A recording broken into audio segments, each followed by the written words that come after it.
Forced perspective is a set of optics tricks, taking advantage of light, shape, depth, and frame of reference, as well as quirks of the way that people perceive proportion, give a feeling of something being either larger or smaller than it actually is.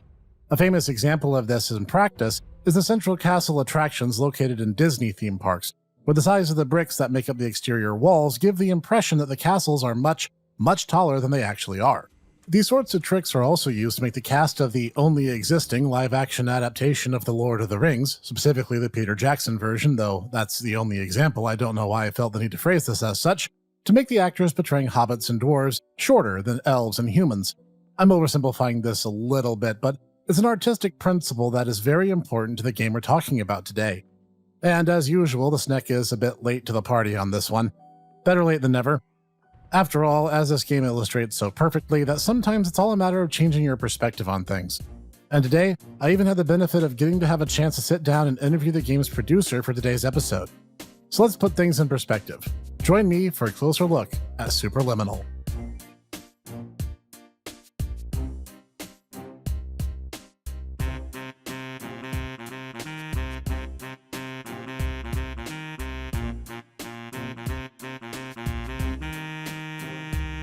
Greetings everyone, this is the Hipster SNEC, and today we're taking an up-close and personal dive into the first-person puzzle game, Superliminal. It was developed by Pillow Castle Games and released for PC and Macs in 2019, then for the Nintendo Switch, Xbox One, and PS4 a year later. And right out of the gate, we're introduced to the Somnosculpt Institute and one Dr. Glenn Pierce, a pleasantly voiced PhD who serves as our guide and disembodied exposition fairy for the duration, because we're actually in a dream. That's not a spoiler either. It's the first thing we learn in the entire game. The second thing we do is immediately sign away all of our legal rights because what the heck, and start the game and get introduced to the core mechanics and conceit of the game. Fundamentally, the goal is just to explore each level, parse the logic found in each, and then find your way to the end of each segment. The idea being that this is a sort of subconscious, dream-based therapy method, giving the patient full control of objects in their environment and the chance to explore and experiment without that troublesome step of waking up mid-experience kicking in. As someone who is a lucid dreamer, I sympathize. However, the therapy works maybe a bit too well, and the player finds themselves stuck, somehow unable to wake up even when they want to do so, instead falling deeper and deeper into a dreaming state. Thus, Dr. Pierce attempts to assist the player find their way back through the dreamscape as it becomes more and more surreal and bent out of control. Thus, the story through line for the experience is established. And getting into it, the game looks great. A lot of time and care was spent in not just making sure the objects looked good, but did so at any size. This is important as the ability to resize items, both from big to small and small to large, depending on the player's perspective of them, is a huge mechanic used throughout the entire game. No shortcuts were taken near as I could tell. Objects just looked good and well polished regardless of size. And the level designs are all fantastic, with several areas that require some pretty creative thinking to get to, using both the environment and some skill at platforming to find one's way there, including some hidden optional areas that only the more creative thinkers will find. It shows that a lot of time and talent was poured into every detail, and I salute them for it. The audio in Superliminal varies depending on which leg of the game that you're in.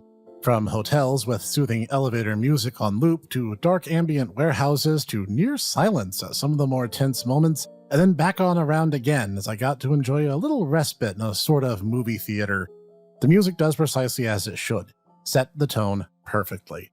And the voice cast, by which I mean just Dr. Glenn Pierce's voice talent, does an excellent job, and his smooth, dulcet tones remind the player that while they aren't in any immediate danger, at least in the hypothetical, they aren't out of the woods just yet, in only the way that he can.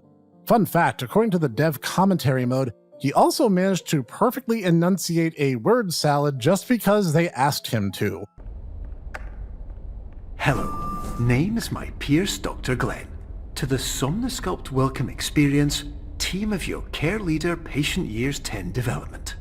Conditions struggle you whatever with? Professional invention. Edge science with cutting, a tomorrow can bright. And buts, no ifs or, luck good. Meanwhile, I probably had to reread this sentence no less than 6 times, so my figurative hat's off to you, Max Howarth. Other sort of characters, like the AI-led calibration voice, are done via voice synth, which lends a humorous quality to her dispassionate responses to the player. Fantastic blending of sound and writing as well, I must say. And mechanically, the game is, as said, a puzzle platformer, and your ability allows you to grab a hold of almost anything in the environment and, by changing your perspective of said item, change its size. Weight is essentially a non-factor, as you can still grab a hold of and move around objects regardless of their current size or the changes therein while in your hands. You can also grab any item you have line of sight with, which makes adapting to the game's basic mechanics easy for newcomers to adapt to. A quick way to make objects bigger, for example, is to hold it over your head and repeatedly drop it, and then catch the item mid-air as it approaches your face. You can make anything positively gigantic in this fashion. You can also shrink anything by lowering it down in relation to horizon line, closer to where your feet would be, if you could see them. Other puzzles yet require you to hold an object in a certain way. You can rotate items you're holding at will, and some puzzles require you to line up objects to properly create a bigger picture. This can create new pathways or new objects to interact with, allowing you to move through in oftentimes unexpected ways. For example, fairly early in the game is a time where you can look at a painting on a wall, which, when lined up with a nearby pillar from a certain angle, all taken together, it shows up as a chess piece, which you can then grab and shrink down as a separate object, freeing up space in the wall and revealing the pathway forward. That's how you'll work your way through this delightful and complex title. Now, before I get too far ahead of myself, I was also able to speak to Superliminal's producer, Christopher Floyd, who gave me some answers to some burning questions that I had about the game. The interview I will now share with you right here. I asked, what was the time frame for making the game like? Did it take longer than you thought it might? He answers, the project began in roughly 2014, and we were released in 2019, so yes, definitely longer than expected. That said, the most significant work on the final version of the game began in early 2018. That's when the team really solidified. I asked, during development, did anything end up being easier than expected? Harder? Just really strange? He answers, everything.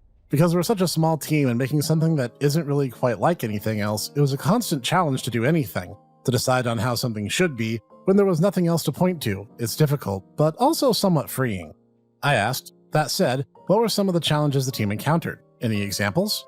He responded, deciding on the final versions of levels, assets, etc., that was a real challenge. It's difficult to feel comfortable with good enough as a basis from which to move forward. Once you settled on something, it helps everything else begin to coalesce too. I asked, so what provoked the original idea? Was it a puzzle game right from the start, or did that change midstream? He answers, I think it was pretty much always conceived as a puzzle game first and foremost. The idea, as I recall, was an innocent and natural, as Albert, game director, thinking about how nobody had ever played with the concept of forced perspective in a game, so he began experimenting. I asked, anything big left on the cutting room floor? He answers, so much stuff. It was probably about 2 to 3 games worth of content that we felt didn't meet up to our quality bar for inclusion in the final game. I ask, you start the game informing the player it's a dream right out of the gate. Not only do I respect this immensely, I was curious what gave you the idea. Was it ever supposed to be a twist, or was the player always supposed to be in on this? He answers, some of that kind of thing is likely due to my sustained insistence that we avoid explaining or rationalizing anything in the game. The question of, how do we tell the player that they're in a dream, seemed pretty simply answered by telling them they're in a dream and then moving straight ahead, without wasting their time and attention on some complicated in-world explanation of how this would or could work. By getting that out of the way at the very start, the player is free to focus on the game, and we're free to start playing with their expectations. I ask, speaking of the story, was there anything you wanted to do and couldn't? Additional characters or motivations or discoveries? Or is the story more or less displayed the way you planned it from the start? He answers, there's far too much to discuss here that I honestly wouldn't even know where to begin. I think, by its conclusion, we had blocked out 20 different story concepts for Superliminal. I ask, was the moral always about changing your perspective of the situation? I think it's a good way to tie it all together, but I was curious if that's always what you had on your mind while you were designing it. He answers, that was something I worked hard on throughout the game, unifying everything together under a single premise or statement. I'm glad that it worked for you. People generally seem to enjoy that aspect of the game. We also tried to not make it too heavy-handed.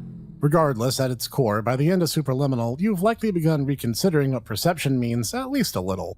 I ask, what's your favorite level or moment in the game? He answers, I think my favorite moment is in Labyrinth, when you fall after a surprise, trying not to spoil it. My favorite level is probably Blackout. It's always fun to watch people on Twitch streaming the game, getting to Blackout and suddenly wondering if the game's about to go full horror. It means we've done our job, bringing the player to the point where anything seems possible. I ask, any future updates about Superliminal, or maybe any whispers of a Superliminal 2 floating around? He responds, there are lots of whispers all the time. We've released a couple of free content updates since our initial release in 2019, including the developer commentary, the level editor, and the most recent online multiplayer. We'll see what comes next. I ask, what was the original audience reaction like? The good? The bad? He answers, prior to release we received some harsh but fair criticism from friends and peers. We took that feedback to heart and did everything we could to improve upon the game. Upon release, some of those friends and peers emailed us to tell us how impressed they were with the final version. That meant a lot. On the public/player side on launch day, our game was linked in 9 of the top 10 posts across reddit.com. That was pretty crazy. And finally, any last words you have as we sign off? He answers, thanks so much for inviting us to talk about the game. We're so pleased with it and the reaction it received. And special thank you again to Christopher Floyd for taking the time out to talk to me more about this game. Honestly, at the end of the day, the only complaint I could even muster is, well, I just want more. The game was so engaging, and I played through it repeatedly and still discover new things every time that I do. I cannot praise it highly enough. For just $20 USD on Steam, there's no reason to delay any longer if anything I've said today sounds even remotely engaging. Get Superliminal for yourselves, because this bit of indie excellence absolutely deserves it. This has been the Liminal Snack, bringing another great indie title to your attention today.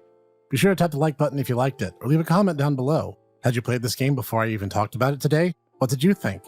And for more like this each week, you can tap the subscribe and bell icons too so you'll never miss a one. More obscure games, let's plays, snack tech, and more, including the new home of the Tomodachi Review podcast, are all right here. So join me every week for more like this, and I will see you there.